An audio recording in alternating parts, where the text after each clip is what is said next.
Okay, um, I'll give it another minute maybe before we get started, um, or maybe not. Okay, so hi guys, welcome to Soul Chapter X Bibit webinar titled "The Secret of Growing Your Wealth Early." I'd like to thank you all for being here today. Um, Before we get started, firstly, I'd like to thank Bibit for their generous sponsorship to Soul Chapter organization, as well as making this webinar happen. They've been super helpful, and hopefully we all can learn a lot from this webinar. Secondly, I'd like to thank Permias, Seattle, as well as Isao for their help in facilitating promotion of this webinar. Throughout this webinar, you will be accompanied by two of your hosts. Here you have me, Jason, as well as Cecil. Hi everyone, welcome. My name is Cecilia and I'm from Premia, Seattle. Awesome. Thank you for that, Cecil.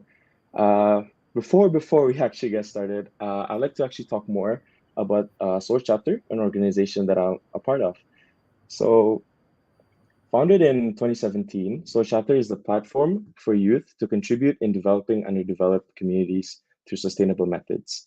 As a nonprofit organization, we've actually served over 10 villages and reached over 8,000 people. Our goal is to holistically develop rural regions in Indonesia by focusing on our three pillars, namely water, education, and community. The Seoul Chapter Seattle branch actually have done several projects and implementation. And this year, our current project is Water for Golokatak. For those of you who are not familiar with Desa Golokatak, that's okay. This is a small village located in East Nusa Tenggara, and due to the limited access to proper water sources, residents of Golkatak had no choice but to fetch water from the closest river, which was also frequented by cattle for drinking and bathing purposes. As an alternative, the villagers had to make a 1 hour round trip, often 3 to 4 times a day, in order to collect water.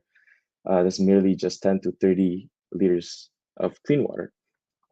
This August, the Seattle and Japan branch went to visit Golkatak to fix broken pipes and provide clean water access to the people. And with that, I'd like to pass on the mic to Bibit's team, Olivia, to introduce more about Bibit. All right. Thank you so much, Jason. And I'd like to thank Solo Chapter and all the partners, Premias as well, for collabing with us on this exciting webinar today. So, a little bit about Bibit. Bibit is a mutual fund investing app with a mission to increase financial literacy in all circles of society. And this is maybe a bit similar to Slower Chapter as well. Slower Chapter is trying to give access to everyone, um, give access to clean water for everyone, and we're trying to um, democratize financial literacy for everyone here in Indonesia. So we provide a advisory service, making it easy for all different levels of investors. So if you're just a beginner starting out and you have no experience, Bibit actually makes it really, really easy for you to get started on investing because you can also start from a minimal amount. So explaining a bit about our mission as well. So we believe that again, everyone has equal opportunity to invest, and everyone should have access to financial literacy. Which is why we also work with the most credible investment managers here in Indonesia. And with that, we also make investing safe because we are registered with OJK, which is like the official financial, like legal here in Indonesia. So yeah, it makes investing easy, safe, and seamless for everyone. And then, yeah, thank you so much. Thank you for that, Ka Olivia. Now, for our main event, let's welcome our speaker, Ka Vivi. She is the head of investments at Stockbit and Bibit. She is a certified financial advisor and has a diverse work experience in the field of investment, finance, and consultancy. Ka Vivi currently serves as the head of investment at Bibit ID and has over 10 years of experience in the financial markets, including as lecturer and financial analyst at Binus High School, Binus Business High School.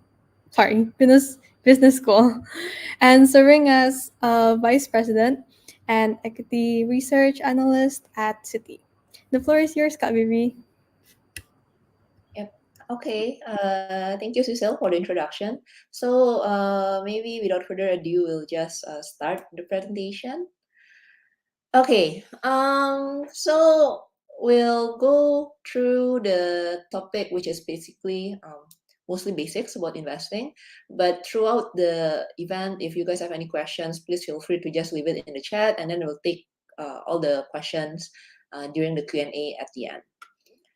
Okay, so to start, we can just skip this slide, the usual disclaimer for any investment event. But how we're going to do today's event is we're going to start with the basic investment principle first. So for example, the personal finance and the basic principle of compounding. And then a lot of the presentation will focus on the different type of investments, because I think a lot of you guys would be very familiar with stocks, but actually there are a lot of other asset classes that you can look at. And this is where the different asset classes would play into your portfolio, because actually, if you look at all the academic studies, you need to have a diversified portfolio in terms of asset class to actually optimize your return.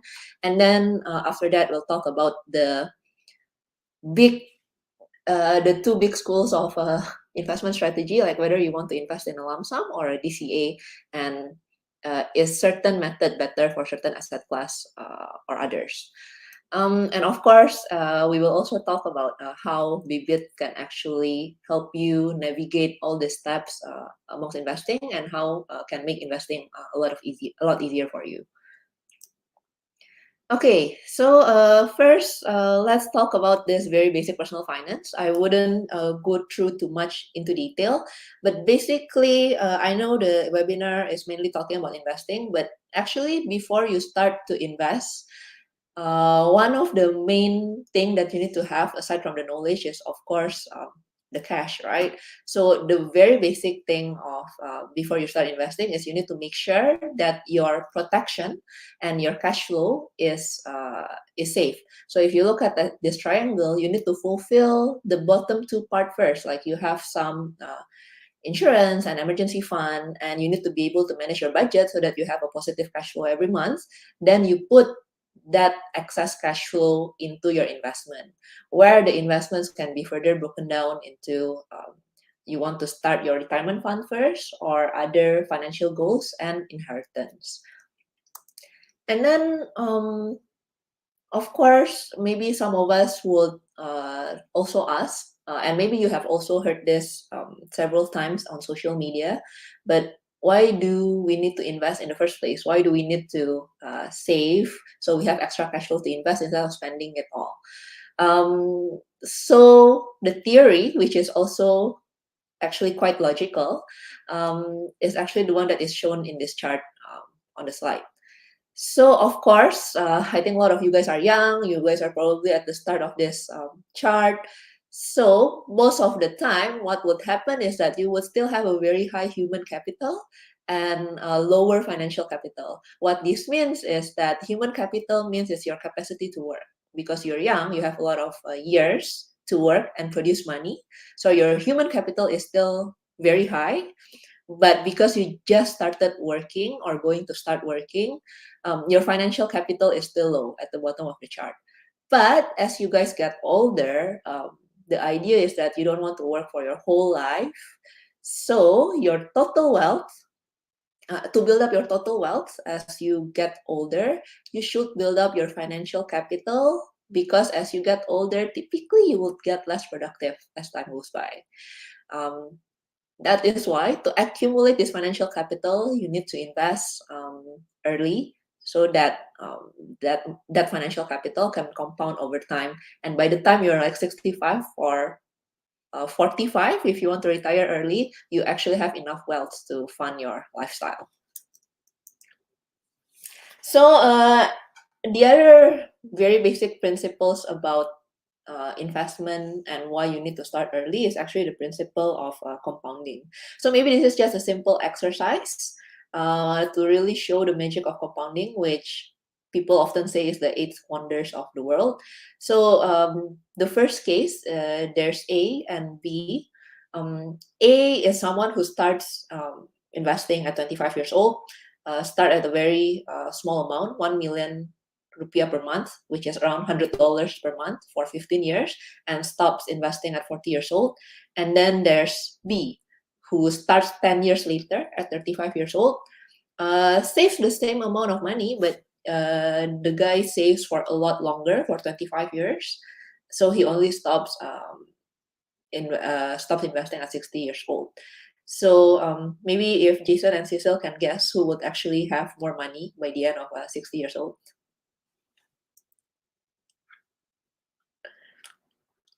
Any guess? Jason or Cecil? Cecily, you wanna have a go? A? Okay, A. Jason. I'll go with B. Okay. And maybe just the second case.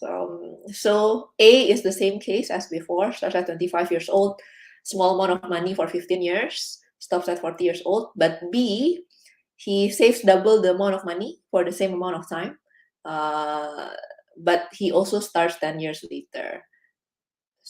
Who do you think would have more money at 60 years old? So B actually saves double the amount. He just starts a bit later. A or B? I'll go with A this time. Okay. I'll go with A too. Okay. So I guess you guys kind of probably already understand a little bit about compounding, or maybe because I gave the clue that you need to start earlier to make compounding works. So in both cases, the answer is A. A would have more money in both cases. So the conclusion is that if you start early, even if it starts with a small amount of money, you can still end up with more money versus someone who starts later with double the amount of money. Why? Because your money has actually worked 10 years earlier and it has more money to compound. So basically, this principle of compounding is kind of like a snowball. You know, as time goes by, something that is small gets bigger and bigger. So the difference in case 1 and case 2 is a little bit lower in case 2, but still both A wins. So the conclusion is starts early, and what you want is actually something that gives you a consistent return across years so that your money can compound safely. Okay, so those are just the main basic principles that we want to go through for investment. So now we want to go about what are the different type of investment, and as in the US, you're probably exposed to very different type, a lot more variety in the types of investment. So we also want to talk about what are the main factors that you mainly evaluate to check whether this investment is good for you or not.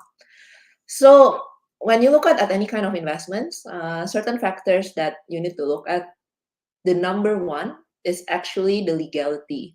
So is it regulated by the regulator? Legal doesn't mean it's guaranteed safe, but at least if it's regulated, you have, if anything happens, you have a legal avenue to actually try to get your money back.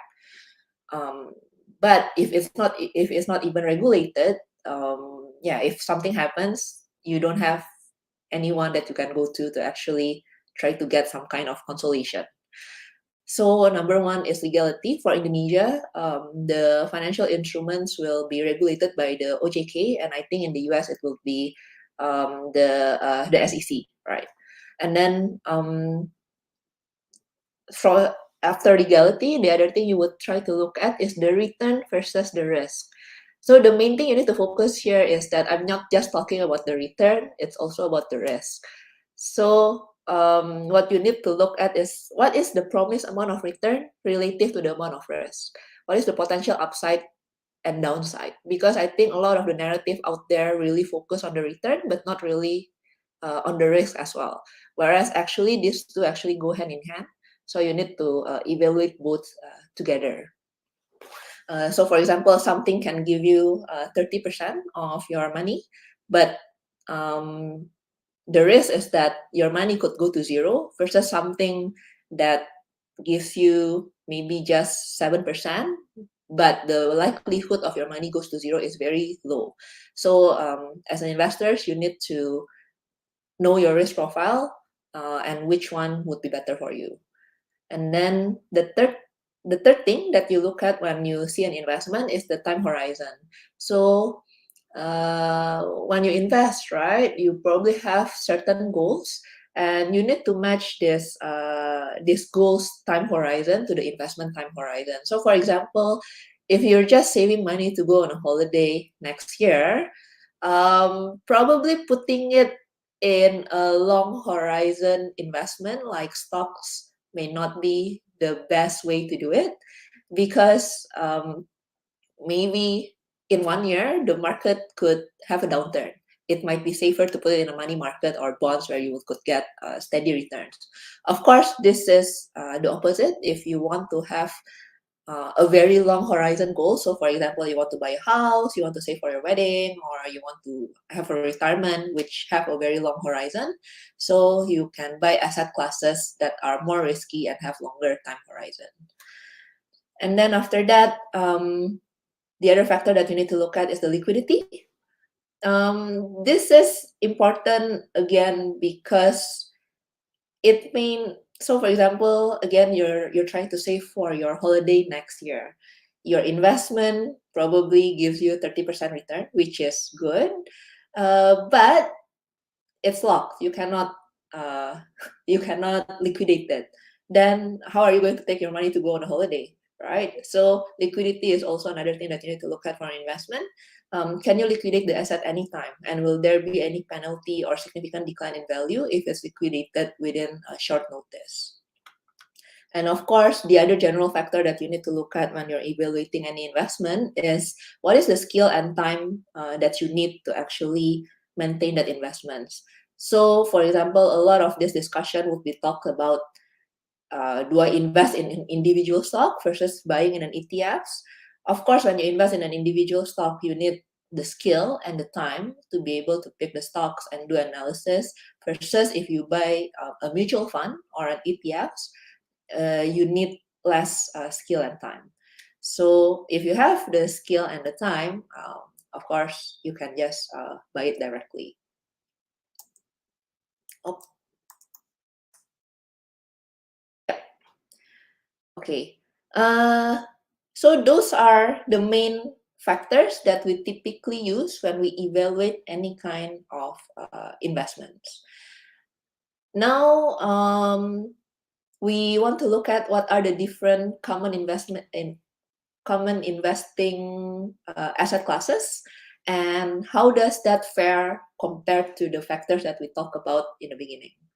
So of course, I mentioned that the first factor is legality. Anything that is mentioned here is actually legal in Indonesia. Then after that, the factor was the return and the risk. And here I have put in the different return and the risk for each of the asset class. I have put in the common asset classes here. So you have the fixed deposit, the bonds, mutual funds, equity, and for all the other investments, I just group it all in an alternative investments because there's too many to talk about. But maybe a lot of you in the US are familiar with ETFs, and you probably wonder where they sit in the table. I would say ETFs is the most similar to mutual funds. So in terms of the factors that I mentioned, it would be similar to the mutual funds table in the center. So as you can see in the table, right, the one that has the lowest risk, which is fixed deposits, would give you the lowest amount of return. But in Indonesia, the tax for fixed deposit is also high. So if you look at the net return, it's actually very low. It's just around 3%. But of course, the fixed deposit, it has a very low skill and time needed. But I think what I want to focus on is actually more on the bonds, mutual funds, or ETFs and equities.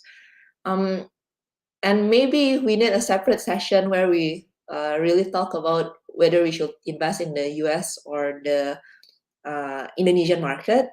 But what I want to highlight is because Bibit focus on Indonesian market, one of the asset class that are very, very interesting for Indonesian market is actually the bonds. because for government bonds, you can actually get 7%. The one that I put here is only for government bonds. Of course, for corporate bonds, you can actually get very high, above 10%, but you have a default risk. But for a government bonds that is risk-free in Indonesia, it's actually yielding you around 7%.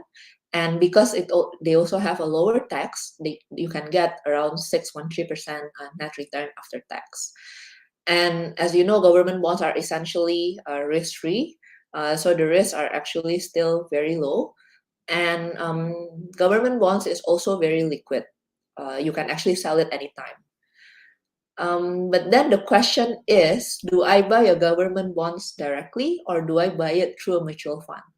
Because the reason why this table on the mutual fund says the return is varied and the risk is also varied is because there are also bond mutual funds in here. The difference between buying bonds directly and buying a mutual fund is that whether do you want someone to pick the bond for you and manage the bond for you, or you think you know enough about bonds that you can just buy it yourself. By picking bonds, what I mean is that do I want to buy the 1-year maturity, the 3-year maturity, or the 5-year maturity? So those are just the main differences between the two. And similarly, for equity, there is a equity mutual funds and there is also an equity ETFs, and you can buy equity directly. But for equity ETFs in Indonesia, the main difference with the US is that in Indonesia, ETFs is not liquid. Meaning is that if you want to buy and sell your ETFs in the market in Indonesia, typically you will have a 1 to 2% spread in the difference in the market price and what is the price that you can sell it for. So as you know, in the US, the benefit of ETFs is that it's low cost and low transaction fees. That benefit doesn't really apply in Indonesia. That's why in Indonesia, mutual funds and equity mutual funds is still the biggest asset class here. The choice between having an equity mutual funds and investing in equity directly, again, depends. I think the main choice depends on your skill and time as well. Investing in equity individually, there could be another session. Actually, we can even have a whole semester.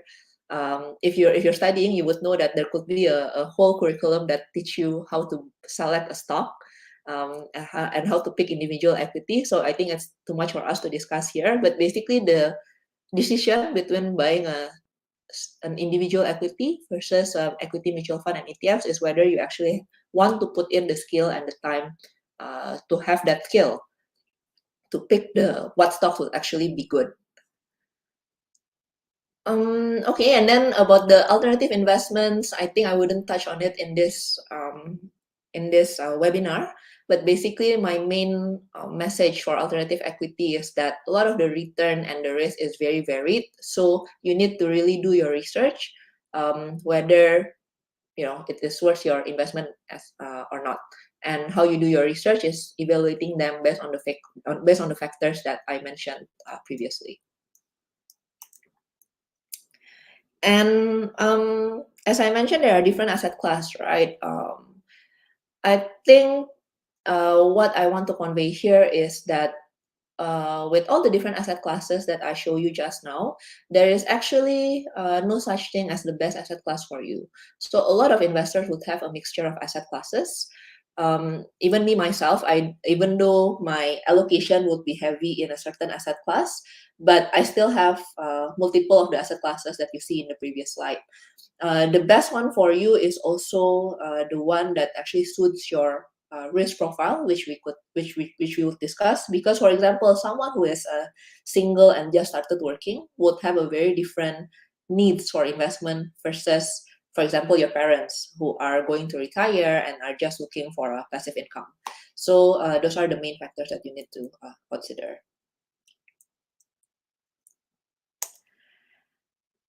And maybe you have also heard a lot about diversification. And why are so many narratives out there pushing for diversification? Because people were saying that diversification is the only free lunch that you could get in the world. What this means is that actually with diversification, the study is that you can get the same amount of return with a lower risk. What so for example, all right, the goal of having a diversification is you need to match your goal and the risk profile so that you can get the best return for your level of risk. How do you know what asset class is a good diversification is each other? So what you need to look at is first the correlation between asset classes. What I mean is this: if you have an equity mutual fund and an equity ETFs, and then you diversify by having an individual equity, that's not necessarily a diversification. Why? Because the underlying of your equity mutual funds and equity ETFs is still equity. So if the market crashes, your individual stock will probably crash as well. And that's not really giving you benefit of diversification. That's why a lot of the diversification narrative that is out there typically is actually bond to equity.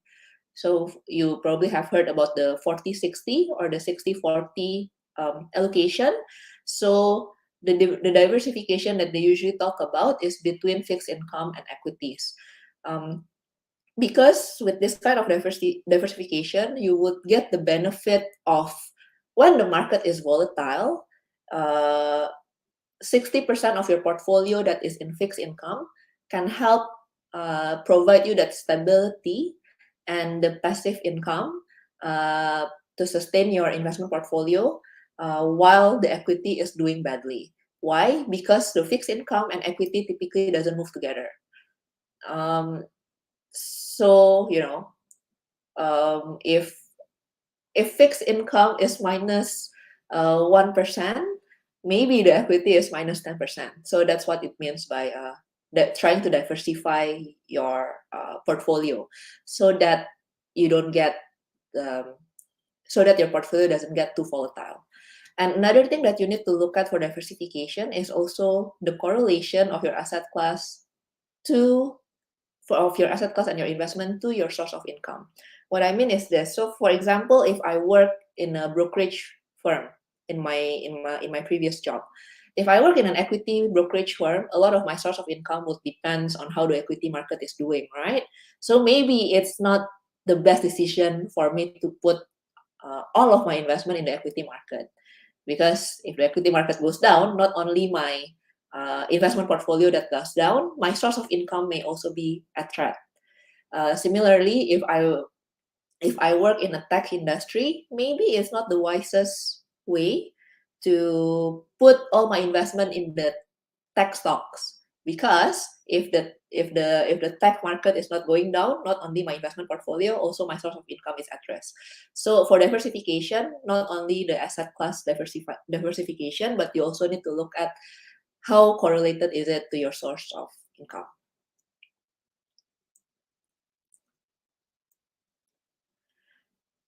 Okay, and then after that, we also want to look at the two main strategy in investing. So a lot of the questions that we typically get is, do I invest all my money in one go, or do I install it, put a small amount of money every now and then? So there is no right answer because different strategy works for different asset class. So when you invest in one lump sum, the graphic will probably look like the left one, where you put all your money at the beginning. And DCA is where you invest in installment, where you put your money in 6 different installment or more. So basically, you try to have a routine installment for investments. And when does one work better versus the other? So if you have a lump sum investments, like you put all your money in one go, that only works if, well, I wouldn't say that only works. I would say that it would work best for an investment that is relatively stable. So if you have an investment that have a steady line curve going up relatively a straight line. Of course, you want to put your as much money as possible at the beginning, so that this huge amount of money would enjoy the straight line going up. Right. So if you want to invest in fixed deposits or money market products or short-term bond products, of course you want to do it in a lump sum, because you can enjoy the compounding effects earlier, and it's only going up anyway. It's not going to go down. But for a volatile assets, so for example, if we're talking about equity mutual funds, ETFs, even for some bond index fund, you can also do dollar cost averaging, or DCA, where you invest in installments. Why? Because if for a volatile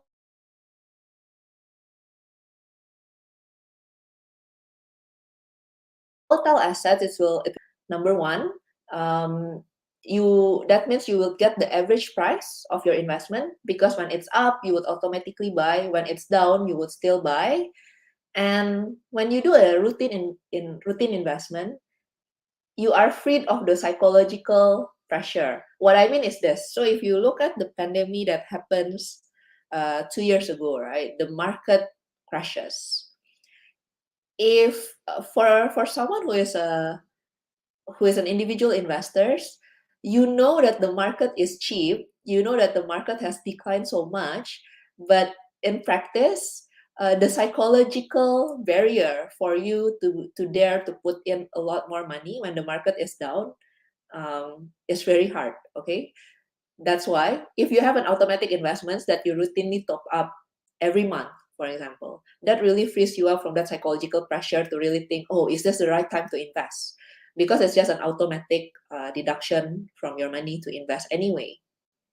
So when you do DCA, you are free of those psychological pressure to know when is the best time to invest in the market. And when you set up an automatic deduction for your investment, it is also easy and convenient. It's just kind of like your Netflix subscription, where you just deduct every month, and you're automatic, like you really don't really have to think about it. And you will be free of, oh, I forgot to top up my investment this month. That's why a lot of people is advocating to set up an automatic deduction. And again, not just all this psychological factor, right? A lot of the studies that has been done also shows that time in the market is beating market timing. If unless you're a very, very professional investor, that runs multi-billion-dollar hedge fund who are very good at their job, for a lot of the average people, time in the market actually beats market timing. So that's why a lot of narrative out there is also pushing for DCA, especially for volatile assets. And maybe one of the discussion that I want to bring up here is, because I mentioned that DCA is good for volatile assets, does that mean DCA is good for individual stocks? So I would say this last question, whether you should use dollar cost averaging on individual stocks, is a little bit more controversial. There are pros and cons in this, but basically why I mentioned that DCA is good for stock ETFs or equity mutual funds is because these ETFs and mutual funds are diversified. There's not only one stocks in there. So your risk is a lot lower versus if you use DCA on one individual stock. Why? Because if you buy a one individual stock and you use DCA on it, if you buy the right stock, that's great, right? But what happens when you continuously top up your investment on a wrong stock? Because even in Indonesia, right, such big stock like Unilever can lose half of their value across multiple years. So if you keep on topping up your investment in this in this company, then the amount of money that you keep topping up, it will go down by 50%. So if you want to start DCAing on an individual stock, make sure you already do your research that you're actually DCAing on the right stocks. So yes, for individual stocks, DCA is less of a it's a little bit more debatable whether it's the right way to invest or not.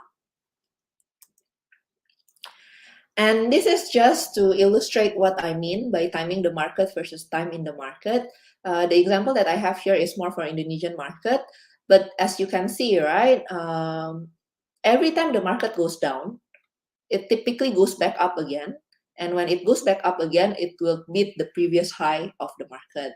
So even during disastrous time, right? So for example, the GFC in 2008, and even during the pandemic in 2020, when the market crashes, it eventually recovers. So even when you invest at the worst timing, right? If you invest in the diversified equity market, you will still make money because the highs that is reached is beating the previous high. So even for the professional investors, it is very hard to time your exit at the peak and buy at the bottom, which is why, again, for a diversified volatile assets, it's better um, to have a routine kind of investment, because yeah, timing the market uh, doesn't really work for most people, and time in the market is more important. And maybe this chart is just showing a little bit about the return of the Indonesian asset class. I know that the US equity market has been very popular, but what I want to share here is that actually for Indonesia, we're not that bad as well. So for the Indonesia fixed income and the Indonesian equities, if we look at it on a long-term basis, the average return for the fixed income or the bonds is 12% per year, which is pretty good, again, considering government bonds are essentially risk-free. And for equities, if we look at on a very long-term horizon, the return is around 15%. So yeah, although maybe not as extreme as the NVIDIA in the US, it's still not bad return at all. Yep. So maybe those are the two main investment strategy that typically you can adopt. And maybe the last part of the presentation is because I've gone through the presentation for quite some time. And for those that are very new to investing, you might feel a little bit overwhelmed, like where do I start? There seems to be a lot of things that I need to consider before I start investing. This is where we are lucky that in this day and age, there's a lot of technology that could actually help us. And how can actually Bibit help? So, as I mentioned earlier, to know what asset class is right for you, you need to know what is your risk profile, right? And typically, how to know what is your risk profile, you would try to evaluate how old you are you married, do you have dependents that you need to support, what is your income, what is your net worth, and blah blah blah. But basically, there are multiple questions that you need to answer for you to know what is your risk profile. And your risk profile is important because it will decide the type of assets and the proportion of portfolio allocation that you need. But then a lot of people doesn't even know what is their risk profile. So this is where a lot of solutions like Roboadvisors, where Bibit is, can actually help you. So when you sign up, there would be questions as the one that I mentioned in the previous slide. And when you answer that question, the robo-advisor will automatically score you based on your risk profile. And based on that risk profile, right, they would classify you whether you have a conservative, moderate, or aggressive risk profile. And based on that, they would recommend what are the percentage of portfolio allocation that you need. So if you are very conservative, they would recommend a very high proportion of money market and bonds product. Whereas if you are very aggressive, they would recommend more of a stocks products. But basically, this really take off the guesswork on, at least for the very beginner, right? How much do I put in bonds? How much do I put in equity? This really helps you to navigate this crucial step in the portfolio management and selecting the asset class. And we also have aside from recommending you the asset classes. So if you look at the left part of the slide here, they would also recommend certain top products in the portfolio that what will be so far, what are the products that has been performing well and have the lowest expense ratio that would be good for people to choose. Another thing is that when you select an investment platform, it's also important to see whether they have multiple asset classes, because it will make it easier for you to do diversification, which, as I mentioned in previous slides, diversification is very important, because you want to make sure that the value of your portfolio is not that volatile. And for Bibit, especially aside from mutual funds, we also have the bonds and the individual stocks as well. So you can actually manage the different asset classes in one application. And of course, because it's all in one application, it's very easy for you to change the different weights of the different asset classes. So maybe those are the main presentation from my side. Actually, there's still a lot more that we could discuss, but maybe we should just go to Q&A and see what are the main questions that we have. Thank you, Kak Vivi. That was a very insightful presentation. Yeah, we have now reached the Q&A session. Please type down any questions you have in the comment section.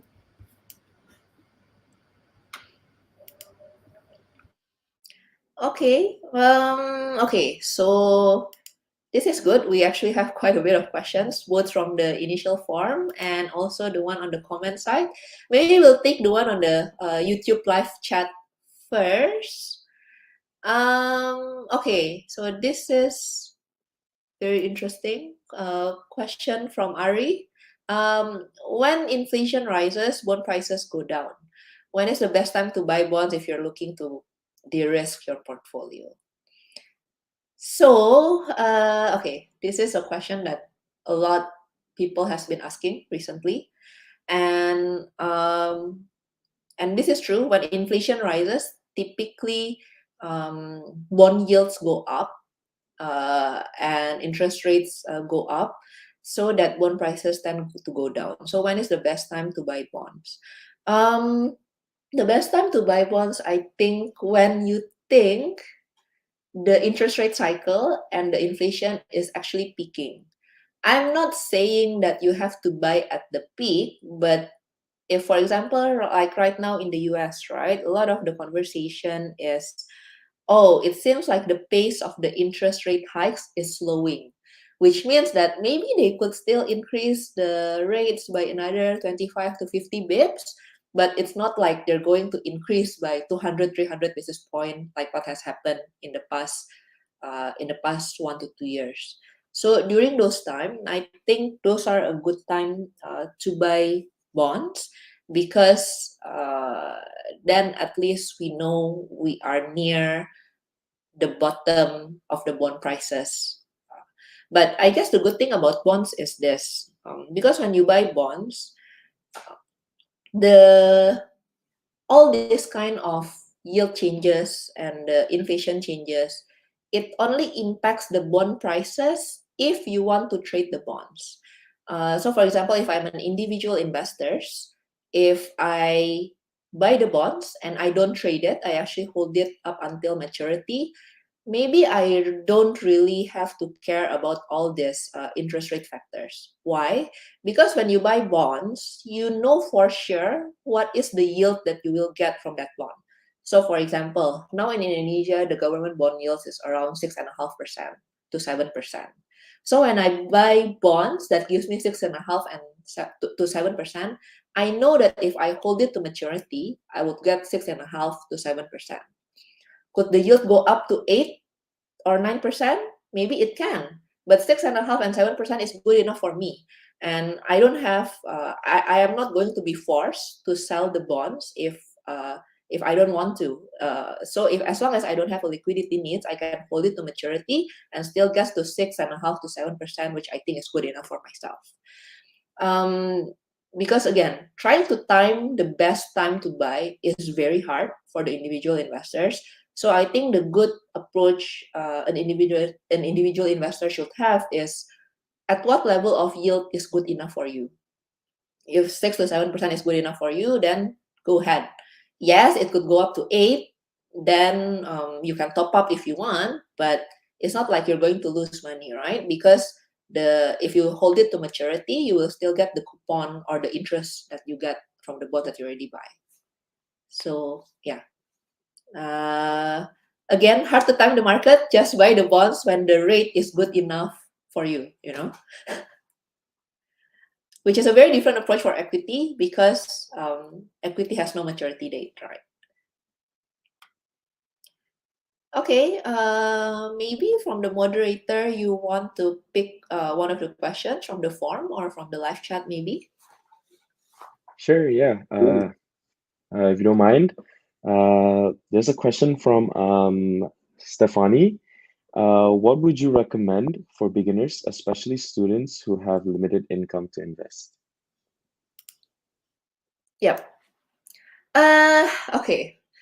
So for beginners, right? I would say just go to one. If you're beginners, that means typically you don't have the skill and the knowledge to actually start investing, right?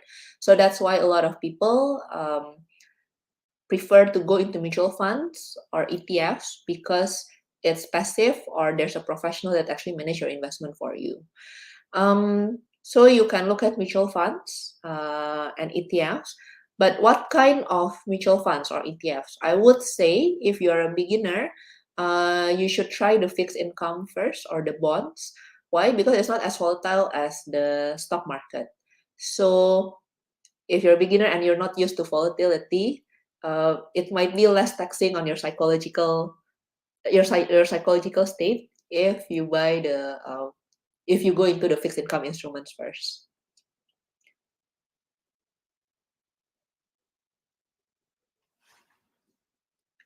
Yep. Okay. So hopefully that answers the question for Stephanie. Okay. And there is also a question from the live chat from Ken, which asks, can I go more into DCA is and how do I set it up on a typical investing platform? So DCA is actually dollar cost averaging. As the name suggests, it's basically you are doing your investment in installments. So, just like when you buy a car, whether you want to buy it in cash or you want to buy it in installments, it's similar concept in investing. Do I want to put all my cash in the beginning to invest or do I want to put it in installment? So yeah, DCA is just that, installing your investments.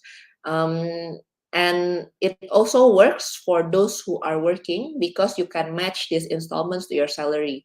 So for example, if you get a monthly salary, you can set up an auto deduction every month, how much you want to invest every month. And how do you set it up? You need to find an investing platform that enables you to do an auto deduction from your bank account, which Bibit is one of them. We have this thing called Nabung Rutin, where you can set up an auto deduction every month. So again, it's just like a Netflix subscription. You just set it up at once, and it will auto deduct your bank account to put it in a specific asset class that you already specify. Oh, I want my investment every month to go into this product. So yeah, you just need to find an investing platform that provides you those kind of technological solution. So hopefully that answers Ken. Okay, for those that have other questions, you can continue to type it in the live chat in YouTube.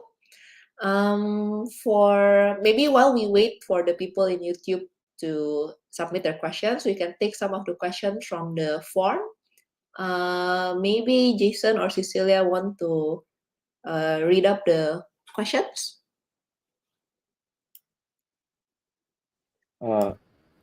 Do you mind? I actually do have my own question here with me. Oh, okay, sure. It's very interesting. Is that okay with you? Yeah. Sorry. Yeah, after this, Sizzle can go ahead and read up the questions from the forum. Okay, cool. But yeah, my question is, so when you showed the table where there was like different avenues of investing, you had fixed deposit right next to the bond. And comparing all the numbers, it seems that the fixed deposit had lower return and higher tax rate. So I guess it begs me to question, what is the benefit of choosing fixed deposit over bonds? Yeah. Uh, Actually, that's the same questions that I have. Why the majority of Indonesians still put it in fixed deposits versus government bonds? I would say for I think one. I think one is the familiarity, right? I think for people in Indonesia, especially, they are a lot more familiar to fixed deposit, and also fixed deposit. The good thing is it is maybe they feel a more sense of safety because for fixed deposit it is guaranteed by the bank up to 2 billion, and you actually don't see the fluctuation in prices of fixed deposit. So if you just put if you put $1,000 in the bank, even you will not see that $1,000 fluctuates every day, right? You will just see the interest coming in every day. Whereas if you buy the same amount of money in bonds, technically you will also get the same interest that you get every day because the interest would accrue to your bond portfolio, but there is a lot more market noise because then you will hear everything about the news about the bond prices going down, the yield going up, interest is going up. So you may feel a little bit more worried because you see that the bond prices fluctuate. But I think what a lot of people forget is that when you buy bonds and you hold it up until maturity, uh, when it's maturity, you will get back all of your principal just like a deposit. But it's just that in between, there are you need to see the psychological side effect of the prices going up and down. So I think the main benefit is that mainly on a familiarity basis. Awesome, thank you. So basically, the reason is just a psychological barrier, basically. Yeah, I think psychological barrier and familiarity as well, because actually before Bibit started to sell government bonds, it is also not easy for people to access government bonds directly, because if you go to the banks, you would have to get charged 1 to 2% fee to transact in bonds, which if you think about it is really bad because if your bonds is giving you 7% return and they charging you fee of 1%, that's like a significant chunk of your return, right? And if you go to the banks last time, you actually need around $10,000 to start buying single government bonds, which is a big amount. But with Bibit, since we started selling it, the minimum amount has gone down to just around $100. Wow, awesome. Thanks for that. Thank you, Kafifi. Yeah. Okay. Does Cecil or Jason have your own questions, or do you want to read up any of the form questions? There's a question from the forums. It's asking how to choose a company to invest in. Okay, as I mentioned, this could be a whole session or even a whole semester to talk about picking the specific stock that you want to invest in, right? But I guess in short, basically the two main thing that you want to look at is the fundamentals of the company. Because when you pick a company and invest in, you need to take on the business mindset. Like, would you want to own a part of this business? Is it a good business for you to own? And the second part that you need to look at is actually the valuation. Because I think a lot of people forget maybe a company is a very good quality company, but if it's something that is very expensive, a good company may not necessarily be a good investment to be in.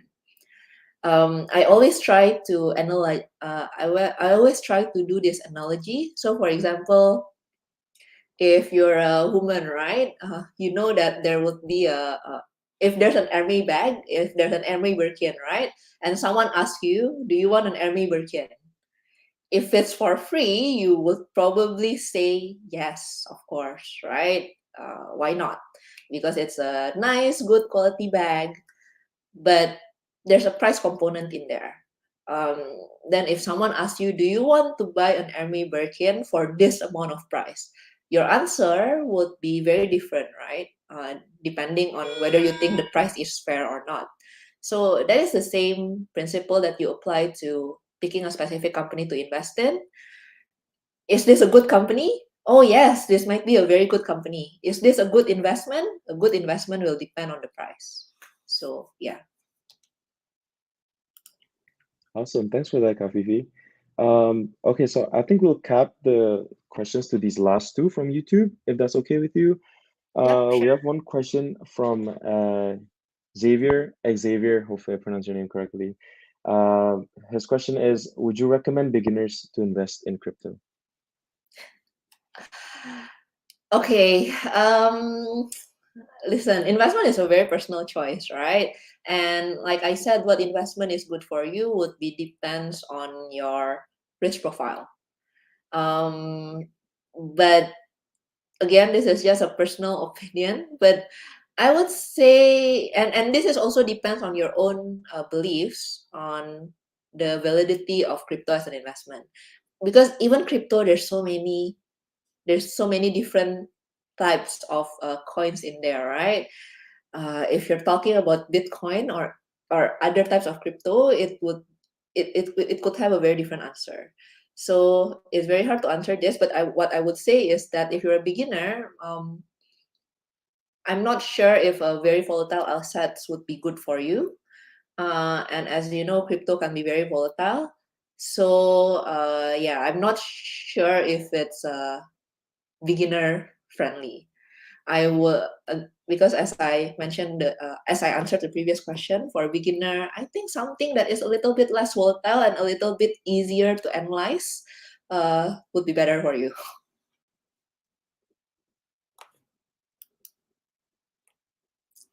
Awesome. Thanks for that, Kafifi. Yeah. And Cecil, yeah, if you want to go ahead and finish off the last question. Yeah, so the last question is from Marcelino. How can young investors educate themselves about market trends and make informed decisions? Are there any media that you recommend us to follow? Definitely Bibit and Stockbit. Bibit, we our social media. Just follow our social media because we do give a lot of education on investment in our social media platform. You go to Bibit for the mutual funds, bonds, fixed income, and Stockbit, which is our sister company, talks a lot about the specific individual stock in Indonesia. So those two, and of course, then it will be the normal investing media, right? So, for example, um, if you're in the US, something like the Wall Street Journal, whereas in Indonesia, then in Indonesia, I would say that there is not much finance specific media. So maybe our social media, Bibit and Stockbit, would be the right choice already. Okay, thank you, Kak Vivi. And that's a wrap for today's webinar. Thank you all for participating. We hope that you've gained some valuable insights. And a big thank you to Bibit and Solar Chapter for their exceptional efforts in organizing this event. Before you guys go, Kak Olivia has something prepared for you guys. Go ahead, Kak Olivia. Yes. Okay. Thank you so much. So maybe can you go on to the next slide? Okay. Sorry, I wasn't showing it. Okay, thank you so much, everyone. Fifi, Jason, and Cecile for moderating as well. So for you guys who want to start investing out there, we'd like, on behalf of Vivid, we'd like to give you a little something to start. So here's an exclusive voucher for you guys who want to get started on investments, um, try out our app. So basically, well, there's this QR code on the right. If you guys can actually scan it right now, it should lead to Bibit's app if you don't already have it downloaded. And then it's pretty simple. Once you register and everything, you can just input this code right here. So take note of this code, Bibit Sol Chap 50. If you input it, you actually get like free 50,000 rupiah for you to start your first investments. So yeah, that's just a little bit of a thank you for you guys who joined the webinar today, and then just a little bit of motivation to get started on your investments as well. So yeah, thank you so much again, everyone. And then maybe I'll pass it back on to Jason or Cecile to close the webinar off. Awesome. Yeah, I think that's it for us. Thanks for joining us today, guys. And thank you, Kavivi, for the very informative webinar. Awesome. Hope to see you all next time. Thank you, everyone.